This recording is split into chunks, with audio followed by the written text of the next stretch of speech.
Reactions from local leaders poured in after the shooting. Local 3 Xavier Harris joins us now in the studio with what they are saying. Cindy David, from local leaders, it's been a sigh of relief all across the board. Both sides agree at no time should anyone's political affiliation be a reason that they are targeted violently.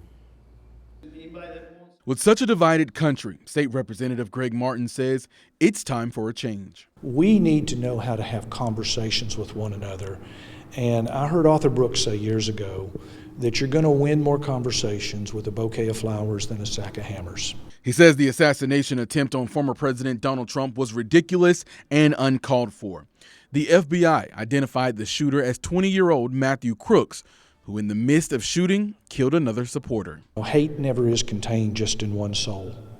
And it spread, his hatred from Trump spread to victims. Something several other leaders agree with. I believe that the level of polarization and bitterness and hatred in our society is the most significant threat to our national security. We need to get back to the days of the 80s and 60s and 70s when there was a lot of respect for both sides of the aisle. After this attack on Trump, political leaders say they will not live in fear moving forward as attempts to harm political leaders come with the territory, something Representative Chuck Fleischman knows all too well. He spoke with Mixed Morning 104.1 about a time during a baseball practice he, along with several other Republicans, were a target. This person showed up, he was killed, but he was there to hunt Republicans. So this was plain and simple political violence, like we saw the other day against former President Trump. But let's hope and pray we don't have more of these incidents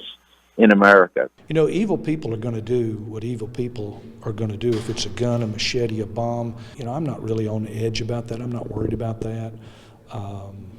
For a lot of reasons. A lot of that's just my personal faith. However, some leaders do believe this assassination attempt could have been avoided.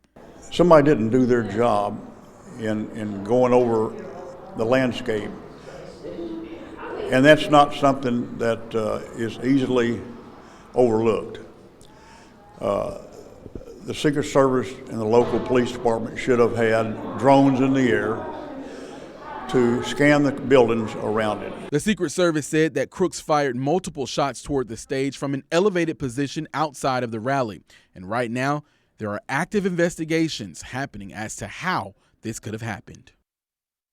Now, Trump was treated for minor injuries, and President Biden and Trump did speak on the phone later that evening, and reports say the call was good, short, and respectful.